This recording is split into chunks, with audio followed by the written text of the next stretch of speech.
Congratulations, Madam Mayor. Good job.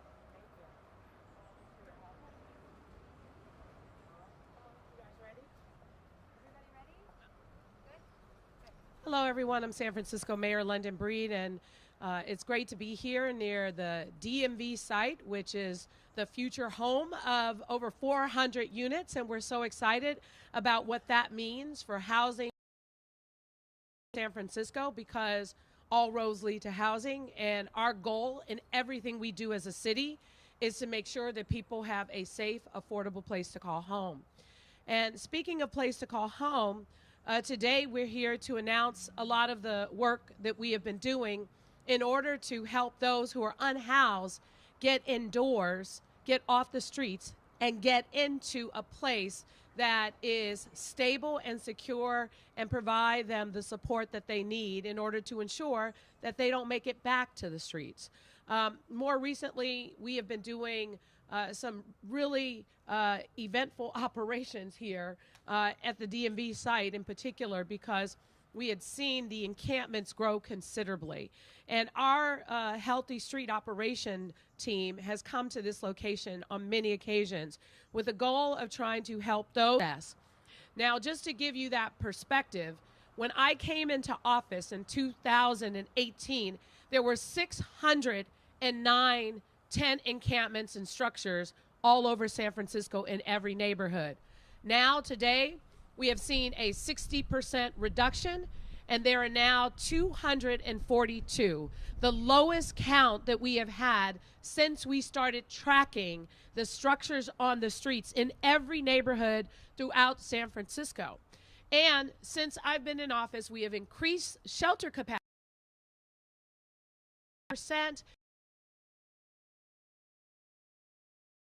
exit homeless out of shelter into something more permanent. And over 5,000 of those people were just in the last year through our encampment resolution teams. It is remarkable, especially after the Grants Pass decision.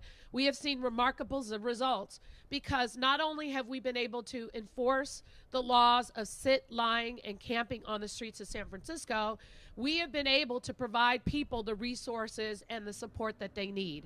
We've not only increased our shelter capacity, we've increased our behavioral health beds, we've increased our treatment beds. We are trying to meet people where they are, but the goal is to not let people be comfortable living on the streets of San Francisco when we have an alternative.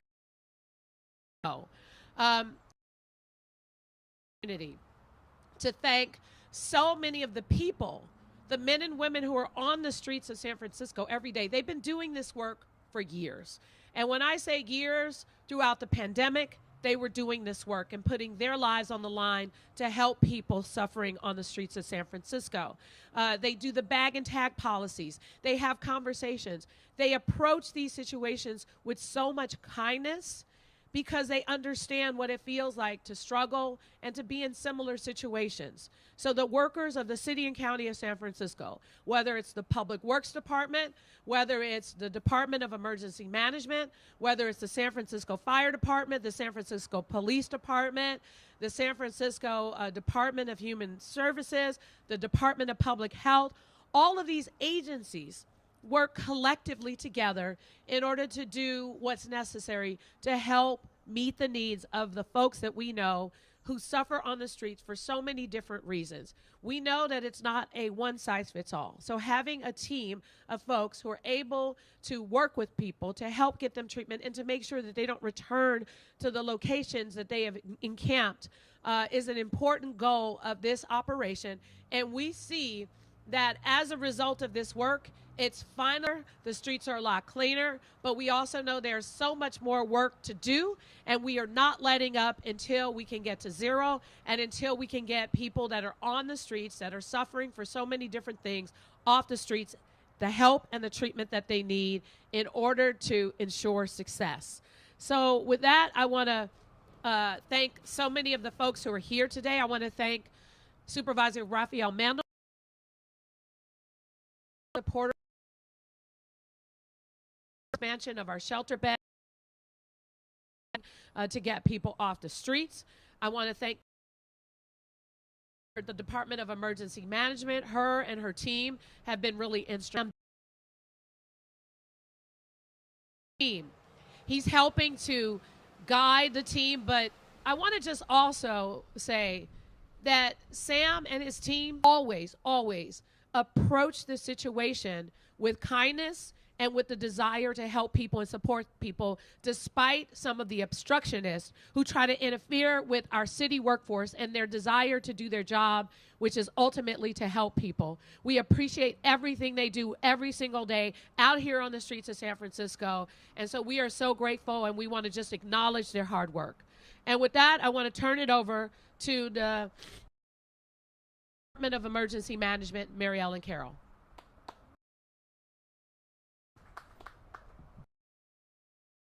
Thank you, Mayor. These aren't part of my talking points, but I want to thank you, Mayor Breed, for your leadership. One thing that you have to understand is that the mayor has listened to her people, Sam and his team. We have come to the mayor and her folks and said, this is what we think we need. This is what will work. We need this resource. And always you have provided that to us and enabled us to do this work.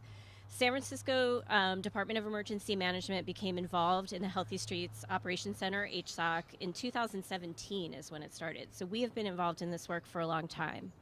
But over time, we've grown our team and grown our efforts to really address the issues on the street. Unsanctioned encampments are not safe for anyone. They're not safe for the people that live in them. They're not safe for the people around them. And many of these encampments tend to be located in our neighborhoods where more vulnerable people live. And the way that we have addressed this crisis and why we have seen improvement is because of the collaborative work of all of the city departments. And the mayor mentioned them all, but I just want to say again, the team from DEM, the fire department, who leads our incident command out on the street, the police department, Department of Public Health, which has greatly expanded their programs over a 24-hour period. We never had that before. Homelessness and supported housing, MTA, and Public Works. And it is true, as the mayor said, these people work. They deserve all the credit, the people that are in the field. And if you go out there, you will see that they approach this with compassion. They have relationships with people on the street, and we're very proud of the work they've done. We are in the city of St. Francis. It is not okay to leave people on the street, to not engage, and to not provide them services. We cannot and we do not let people languish on the street. And that is what the work that we're representing today, that we're talking about, and that's why we're seeing less people out there. And we will continue to do this work every single day until we help everyone that needs the help that they need out there. So thank you very much. Oh, and I think I am passing it on to Supervisor Mandelman, who has been a huge supporter of our efforts. Thank you, Mary Ellen Carroll. Thank you, Madam Mayor. This is a great day, and I'm generally a glass half empty kind of person. But if you look at the progress that this city has made over the last 6 years in terms of street encampments, it is absolutely remarkable. When Mayor Breed started in 2018 as mayor and I started as supervisor in District 8, I know in my own district, we had regular encampments in the Mission, along Dolores Street, along Market Street, in the Castro. It was challenging for neighbors and merchants. There was all manner of bad, illegal activity occurring in those encampments, and the reality is that during the pandemic, that got so much worse. Today, we have statistics that show a decline year over year that is truly remarkable. When they did the count in District 8, I think they found 1 tent. And, you know, that is not to say there are no tents ever in District 8, but it has dramatically declined over the last year. But it has dramatically declined even more since the pandemic, and it has declined over the last 6 years. This is not to say that the work is done. The mayor knows the work is not done. I know the work is not done. but I think we need to give credit where credit is due and recognize the folks from the mayor and her office, to the Department of Emergency Management, to the police, to all the agencies, homelessness and supportive housing, HSA, DPH, everybody who's contributed to the DEM, everybody who has led and contributed to this effort. Sometimes I think, the debate in San Francisco gets kind of muddled and lost between a set of folks who are stuck on denouncing sweeps and what they imagine sweeps to be, and then another set of folks who imagine that you can just snap your fingers and enforce the laws. And the reality that I think the mayor and her team have discovered over the last 6 years is that nothing in San Francisco is simple, that San Franciscans demand a complicated intervention. San Franciscans want to know that everyone is getting offered services, that everyone is getting offered shelter, that people with severe mental illnesses are getting the care that they need. And San Franciscans are also demanding that our public spaces be usable for everyone. And there have been, many efforts trying different strategies, but I think that Mary Ellen and Sam and David Nakanishi at HSOC and others have figured out a strategy that has made dramatic progress. So on behalf of my district, I am grateful, and I want to congratulate the mayor and everyone for their work. And I think I'm supposed to introduce Sam Dodge, who's had so many titles in city government. But what are you now, Sam? The Director of Street Response Coordination. The Director of Street Response Coordination, Sam Dodge, everyone. Thank you all. It's really quite an honor to be here today. And first of all, I want to thank Mayor London Breed and Director Carroll for really trusting in me, which has been a great honor and privilege, because I get to work with teams in every department, and our core partners. I really want to thank, Chief Scott for trusting me to work with the DMAC officers and lieutenants that work closely with us. I want to thank Chief Tong at the fire department for really trusting with us in their paramedicine unit. And every day at HSOC, we have an incident commander that's a paramedic that helps lead the team on the ground. David Nakanishi, who works with me in my small division, he's the HSOC director, but the core of the team is an outreach team from the Department of Homelessness and Supportive Housing, and then also around that, we have the incident commander, and public health has an outreach team that's called the BEST team. And those two are doing outreach and noticing and placing people. And in the last, since June 2020, we've placed over 7,900 people from encampments on the streets through the HSOC operations into residential programs without time limits. And that's, mostly shelter, but also some to the hospital, some to residential treatment, and others. And around that core team, we borrow staff from different departments, like Department of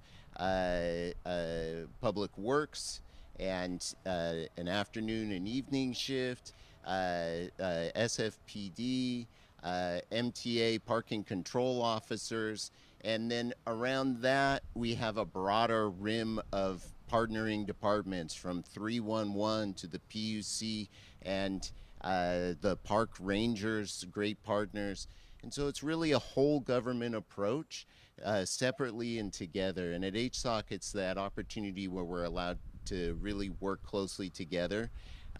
In other parts, it's two departments working together, like the street crisis response team, where you have ambulances, a paramedic and an EMT together with a homeless outreach worker or public health outreach worker.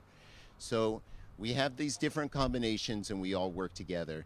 And some people ask me, how is this working? Is it this? Is it that? It's not. It's all of it. And it's a persistence and communication. We were very silent in our departments, and it took a lot of work to promote the communication, to understand the value that each department and program can bring to an operation. You know, working in the Tenderloin right now, they're making placements, they're outreaching, they're helping people in crisis. You know, we have some abilities to help people urgently, whether it's, you know, binding a wound, or we have transportation on site, and HSH is able to provide us with set aside shelter beds, so we're able to place people directly, walk them in. We're also able to do a journey home if someone has a loving family or a place that they can be. We can do that right from the operation. And this group of people that have dedicated their lives to this and get up every day, they get a reward. They get to see when people on the street are willing to change their lives. And our last partner in this whole project is the people themselves. Obviously, it's a huge change, the path to living in a tent, the path to finding yourself in an alley in the Tenderloin. It's not an easy path. And the willingness of them to work with our professional staff to take advantage of the opportunities we're able to sequester and bring close to them, that's where the magic happens. And when they're ready to change their lives, we're ready to be there with them to help make that happen. And with that, I'm going to hand it back to the mayor for some questions and answers. Thank you, Sam. And I just want to kind of reiterate, and should have started with this, but we're here at the DMV site, as I said, which will be 400 units of housing. And this area, on a consistent basis, has been, you know, a place for encampments. In fact, on Oak and Baker along the DMV, there used to be, especially during the pandemic, the entire block was filled with encampments. It was cleared for some time. Some of those people were helped. But then it started to reemerge here on Fell and Baker, and then it would move between Fell and Baker between Fell and Oak. And so we finally got it down to about 5 people. And in fact, of the 5, we've been able to help about 4 get into shelter. And there's still 1 outstanding who clearly struggles with mental illness and is in need of a conservatorship, which is something we can also do as a city. So these are complex issues. These involve people. And what you heard from Sam is that there is a genuine desire to try and understand what people's issues are so that we can provide them the support that they need, because it's not a one-size-fits-all.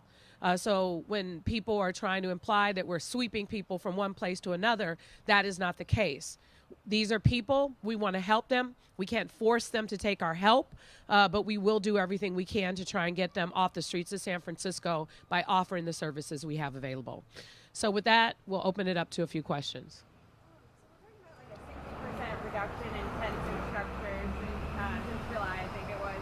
But we haven't seen a very big increase in shelter occupancy. So where do you think the folks that were staying in tents and structures and vehicles are going? So we have, and Sam just talked about this, we have a program called Journey Home where we're offering people help to return home. We have people who are taking us up on shelter. Also, some of the families who were in vehicles, they went directly into housing. And so sometimes we have those options as well to, you know, move people into a place to live rather than shelter. So it's a combination of things that we know are happening on the streets. But let's just be honest, too. You know, we have, you know, a crisis with drug use. And we know sometimes, you know, we're getting people into treatment beds, but sometimes people may not make it. And that is a tragedy. We've seen our overdose deaths decline significantly by over 50%. But the sad reality is it's still happening.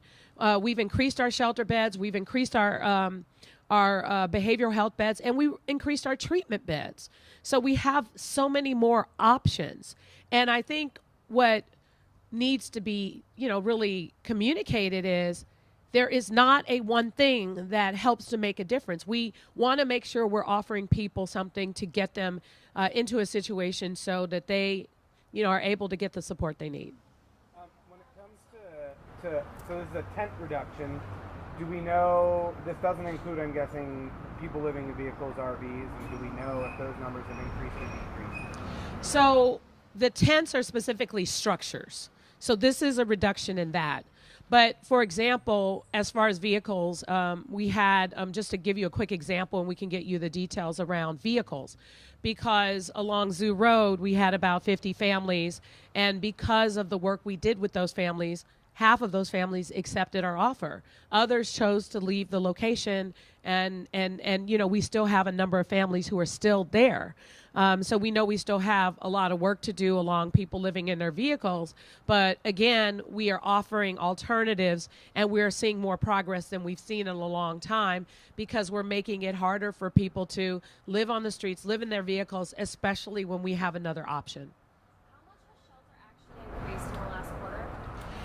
In the last quarter, I don't have those numbers. I'd have to get them back to you. But since 2018, it's increased by over 70%. So there are some residents who have noticed the difference, that there are fewer tents, but they are still seeing that there are people congregating in certain areas. This, I guess, is a question for you and for Sam. What to do about that? And in fact, just as we're speaking, there's a group over here that has congregated on a mattress on the streets as we're speaking. Yeah. Those are the kinds of real-time challenges that come Yeah. when people don't have their tents. Right? And so the good news is that we can enforce the law. So the officers can go to a location like that and enforce sitting and lying on the streets, and Public Works can come and take the mattress. Before, you know, we could just probably take the mattress, but nevertheless, we couldn't enforce sitting and lying on the streets of San Francisco. And when we talk about congregating, I just want to be very clear.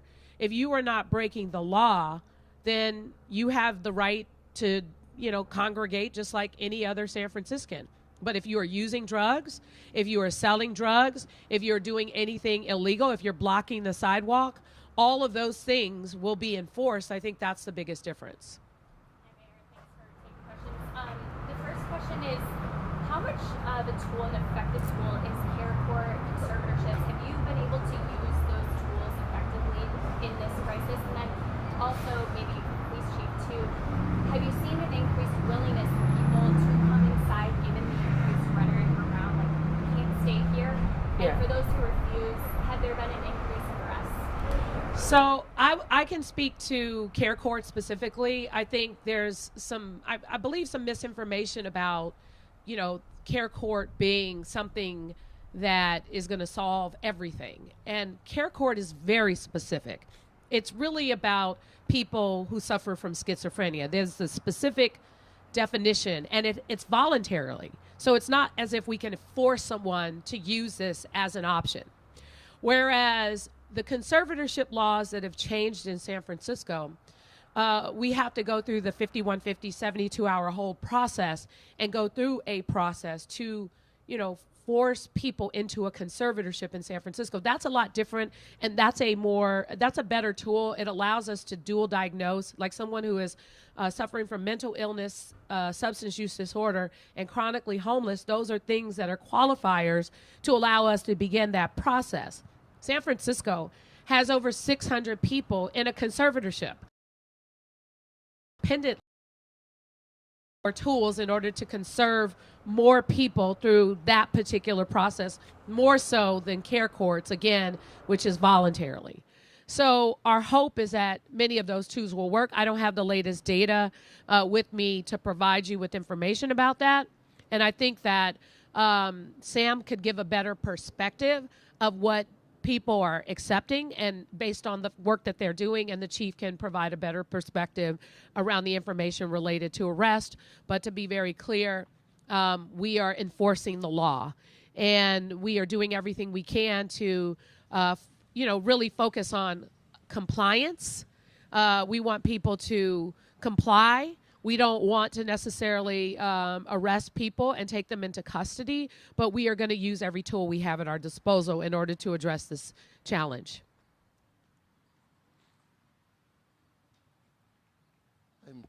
Yes. So what people are Essentially crack down on people who have historically been pretty tough to reach. Are you seeing them more willing to? yes, we are seeing people know, this is a many-year process. So a lot of the locations we do return to for various reasons. They avail themselves more easily for encampment. So, and in some of those locations, we do, find people that we repeatedly engage.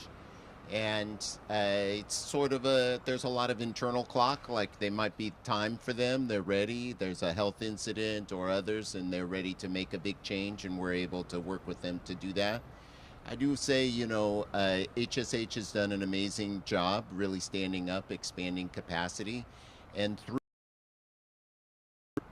the system really expanded, and then, bringing down the shelter-in-place hotels meant that we were housing people and getting people into transitional settings, and that whole group was very expanded group is working itself through the system and is really benefiting from all the extra supportive housing that the city brought on. So we're finally feeling the rewards of that, and having extra capacity in our existing system.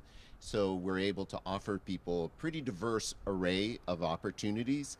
We have cabin communities now, the one in the Mission, the one at 33 Goff.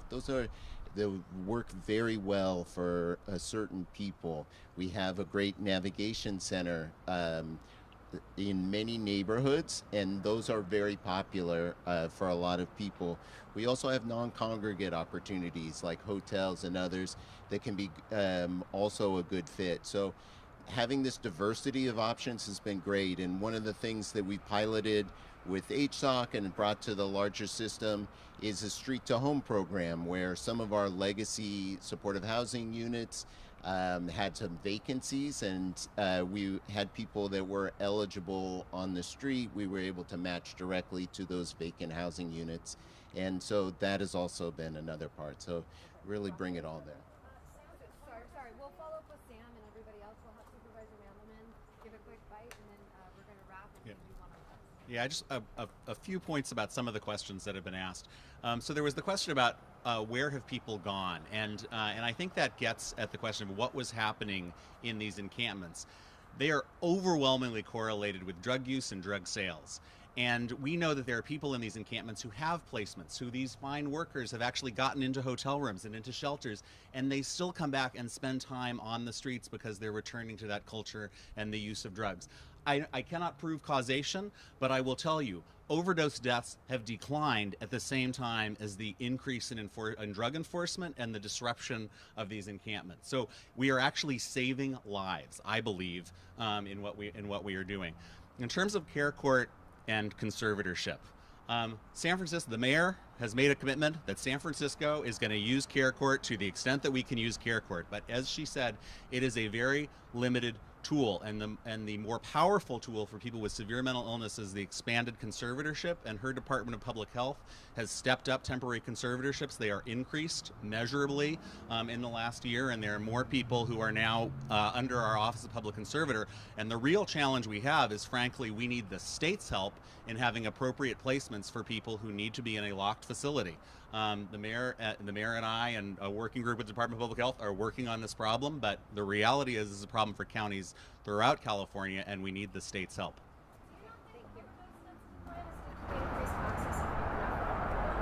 I think you can look at many factors, but we've been doing a lot to push buprenorphine and methadone. We were told by some advocates that when we stepped up enforcement and we did more to disrupt encampments, we were going to see an increase in overdose. And in fact, we have seen the reverse. Okay. All right, that concludes this, and we can pull you one-on-ones with different departments. Thank you. Hi.